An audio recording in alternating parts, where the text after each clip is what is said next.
Nunca pensé que aquel verano cambiaría todo entre nosotros. Él no era mi padre, solo el hombre que se había casado con mi madre 2 años atrás. Alto, callado, con esas manos grandes que siempre parecían saber exactamente qué hacer. Hasta que un día me pilló en mi habitación, en medio de, bueno, ya sabéis. Y en lugar de alejarse, decidió unirse y darme una lección que jamás olvidaré. Pero mejor os lo cuento desde el principio, porque no tiene desperdicio. Si te gustan mis historias, no olvides dejarme un like y comentar, papi, no te cuesta nada. Era un jueves sofocante. Mi madre estaba en el trabajo, como siempre, y Adrián, mi padrastro, se había ido al gimnasio. O eso creía yo. Estaba tumbada en mi cama, con las cortinas medio cerradas, disfrutando de ese placer solitario que todas conocemos, pero del que nadie habla, fantaseando un poco con ese chico del Insti que tanto me gustaba, el roce de las sábanas, mi mente pensando, mis manos llevando un mismo son, hasta que el crujido del piso me sobresaltó. Me tapé con las sábanas, pero ya era tarde. La puerta estaba entreabierta, y allí estaba él, inmóvil, observándome con esos ojos oscuros que siempre me habían hecho sentir tan pequeña. Me cubrí con las sábanas al instante, pero ya era tarde. Su mirada lo decía todo. Había visto más de la cuenta, y yo me moría de vergüenza. «Perdón», murmuré, sintiendo cómo el rubor me subía hasta las orejas. Él no dijo nada. Solo cerró la puerta con un golpe seco y se fue. Creí que lo habría olvidado al día siguiente. Pero Adrián nunca olvidaba nada. La verdad que la sensación de ser observada cada vez era más agradable. Al principio lo recordaba con mucha vergüenza, pero poco a poco me parecía divertido, incluso adictivo. Empezó a ocurrir poco a poco. Miradas más largas de lo normal. Toques accidentales al pasarme la sal en la cena. Una vez, al salir de la ducha, lo encontré esperando en el pasillo, con esa expresión que no sabía si era de reproche o de hambre, o las dos. Me fui a mi cuarto dejando una huella de agua bajo mis pies, y él me seguía. El corazón me iba a 1000 por hora. ¿Iba a dar el paso? Pero no, pasó por mi puerta de largo y no entró, hasta que una tarde, mientras mi madre estaba de compras, se sentó frente a mí en el sofá y dijo las palabras que cambiaron todo. «Creo que deberíamos hablar de lo que pasó». Su voz era grave, pero no enojada, casi curiosa. ¿Alguna vez habéis sentido que algo prohibido se te antojara de tan forma que no pudieses ni respirar? Me preguntó mientras me quitaba el pelo de la cara. Fue como si algo dentro de mí explotara. Mis manos me temblaban. No podía decir nada. Me pidió que fuéramos a un sitio más íntimo. Me temblaban las manos al seguirlo hasta su estudio. La habitación olía a madera y a ese aftershave que siempre usaba.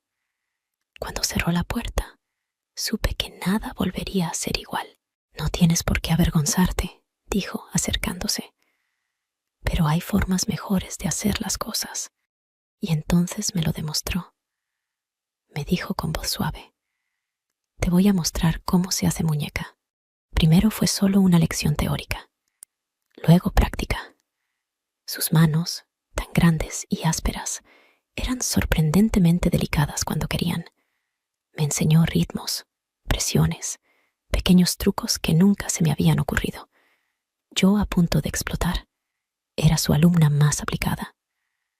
Repetía todos los movimientos para fijarlos en mi mente, repitiéndolos una y otra vez para que no se me olvidaran.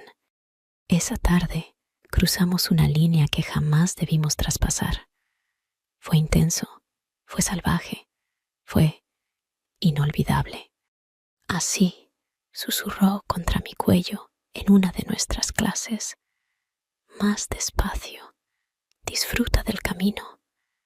Pronto, nuestras lecciones se volvieron más intensas. Ya no era solo él enseñándome, sino yo demostrándole lo bien que había aprendido. En cada rincón de la casa siempre había una excusa para repetir sus lecciones, siempre con el miedo a que mi madre nos pillara. Pero eso solo lo hacía más emocionante. Eran unas clases clandestinas, como él las llamaba, hasta que llegó el día en que Adrián me miró con esos ojos oscuros y dijo lo que ambas esperábamos: creo que ya no tengo nada más que enseñarte. Pero se equivocaba. Yo lo necesitaba más que nunca. Se había convertido en una adicción para mí. Una noche, cuando todo parecía sumido en una quietud absoluta, nos encontramos en la cocina.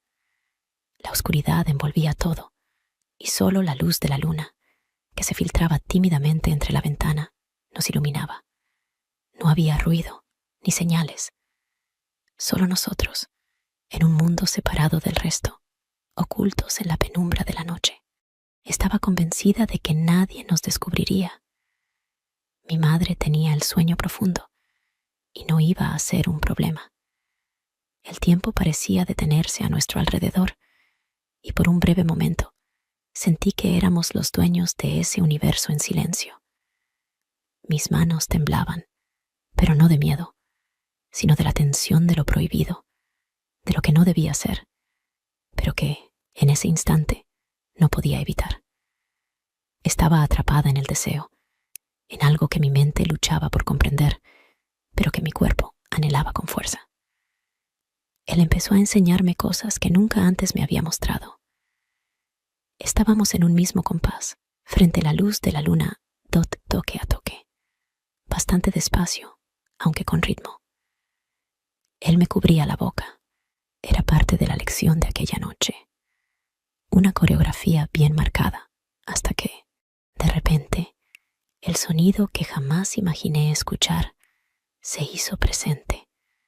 La puerta se abrió de golpe.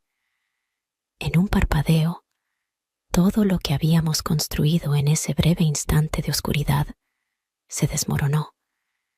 Y ahí, en el umbral de esa puerta, apareció ella. Era mi madre. En sus ojos brillaba una mezcla indescriptible de incredulidad, dolor y rabia. Su rostro palideció y su respiración se volvió errática. El silencio entre nosotros tres era absoluto, como si el aire mismo se hubiera detenido. No necesitó decir una palabra. Su mirada lo decía todo. Había descubierto la verdad que hasta entonces habíamos intentado ocultar, la verdad que, por más que quisiéramos, ya no podíamos negar. Ahora, nuestra familia está al borde del abismo. La estructura que habíamos creído sólida se ha desplomado sin remedio. Mi madre ya no me dirige la palabra. Su presencia se ha vuelto distante, fría, como si mi propio ser le resultara un desconocido al que ya no podía mirar. La culpa me devora y no sé cómo enfrentar a mi madre. El peso de su dolor es insoportable, pero la distancia entre nosotros también lo es. Cada día que pasa, siento que mi mundo se hace más pequeño, más oscuro. Y cada segundo que intento buscar una forma de remediar todo esto, me doy cuenta de que no hay solución fácil. Las piezas están rotas y no sé si alguna vez podremos volver a encajarlas. ¿Alguna vez habéis sentido que vuestros propios deseos os han arrastrado a un lugar del que no podéis escapar? Yo nunca imaginé que algo tan profundo, algo que parecía tan real en mi mente, pudiera llevarme a una situación tan devastadora. Ahora me encuentro atrapada en una espiral de culpabilidad y angustia, sin saber si podré encontrar la salida. ¿Es posible superar algo así? ¿Podré alguna vez recuperar la confianza que he perdido? O, como temo, ¿Estamos condenados a vivir con la sombra de lo irremediable? No sé qué hacer. A veces siento que lo que me ahoga es la constante presión de ser quien no soy, de haber sido arrastrada por algo que nunca debí haber permitido que ocurriera. Os leo en los comentarios. Por favor, decidme, ¿cómo salgo de esto? ¿Es posible volver atrás? ¿O simplemente estamos destinados a vivir con la carga de nuestros propios errores?